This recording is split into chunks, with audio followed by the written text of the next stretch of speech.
Cerita dibuka dengan gambaran suram kehidupan Yang Kai. Selama 3 tahun bergabung dengan sekte Ling Xiao, ia hanya mampu mencapai tahap ketiga dari Tempered Body Boundary. Sebuah pencapaian yang sangat lambat dibandingkan rekan-rekan sebayanya. Karena bakatnya yang dianggap sampah, ia tidak memiliki koin untuk menyewa kamar yang layak dan terpaksa tinggal di sebuah gubuk reot di sudut sekte. Untuk bertahan hidup, ia mengambil pekerjaan sebagai penyapu jalanan. Setiap hari, ia harus menelan hinaan dan cacian dari murid-murid lain yang merasa lebih superior.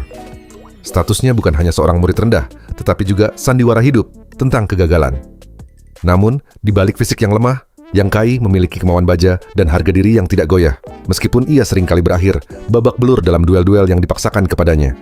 Titik balik kehidupannya terjadi secara tak terduga. Suatu malam, saat ia sedang beristirahat di gubuknya yang dingin, ia menemukan sebuah objek yang mengubah takdirnya. Sebuah buku hitam tanpa kata. Buku ini tidak memiliki judul, tidak memiliki tulisan, dan tampak seperti benda mati yang tidak berguna. Namun, ketika tetesan darah Yang Kai secara tidak sengaja jatuh ke permukaan buku tersebut, sebuah fenomena gaib terjadi. Buku itu bukan sekadar benda fisik, ia adalah warisan kuno yang haus akan pengakuan. Buku hitam tersebut menyerap darahnya dan mulai memancarkan energi yang menyatu dengan kesadaran Yang Kai. Dalam kondisi antara sadar dan tidak, Yang Kai ditarik ke dalam sebuah ruang kesadaran yang gelap. Di hadapannya, buku hitam itu terbuka dan memunculkan sebuah kerangka emas yang memancarkan aura keagungan dan kekuasaan yang luar biasa. Kerangka tersebut adalah Unyielding Golden Skeleton. Kerangka emas tak terhancurkan. Proses integrasi dimulai, dan ini adalah momen yang paling menyiksa dalam hidup Yang Kai. Tulang-tulang lamanya seolah-olah dihancurkan dan digantikan oleh struktur emas tersebut. Rasa sakitnya begitu hebat hingga hampir menghancurkan jiwanya. Namun disinilah sifat pantang menyerah Yang Kai diuji.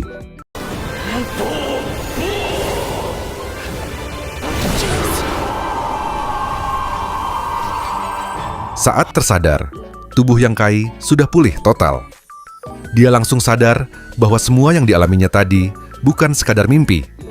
Yang Kai kemudian menutup semua jendela rumahnya dan mulai mempelajari 7 batu jiwa yang muncul dari batu misterius tersebut. Di dalamnya terdapat metode kultivasi bernama Chaotic Golden Body. Inilah awal perubahan besar dalam hidup Yang Kai. Keesokan harinya, Yang Kai mulai berlatih menggunakan teknik barunya. Namun dia merasa seperti ada seseorang yang terus mengawasinya. Tak lama kemudian terdengar lonceng tanda dia harus kembali bekerja sebagai penyapu pavilion Ling Xiao. Saat sedang menyapu halaman, wanita misterius tadi kembali memperhatikannya. Dia terkejut karena luka parah. Yang Kai kemarin sudah sembuh total hanya dalam semalam. Tidak lama setelah itu, seorang teman datang memberitahu bahwa Tetua Meng sedang mencarinya. Rupanya hari itu adalah waktu penukaran poin kontribusi sekte. Setelah masuk menemui Tetua Meng, Yang Kai menukarkan seluruh poin kontribusinya hanya untuk mendapatkan 10 tel perak demi bertahan hidup selama sebulan. Tetua Meng sebenarnya khawatir padanya, tetapi Yang Kai malah mengejek bahwa hidupnya susah karena Tetua Meng terlalu pelit memberi bantuan.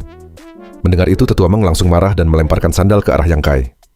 Saat keluar, Yang Kai berpapasan dengan wanita misterius tadi. Ternyata gadis itu adalah murid Tetua Meng dan memang diperintahkan untuk terus mengawasi Yang Kai setiap hari. Di sisi lain, Yang Kai menggunakan uangnya membeli setengah karung beras untuk bertahan hidup. Namun ketika hendak pergi, tiba-tiba muncul sekelompok preman yang menuduh penjual beras menjual beras beracun.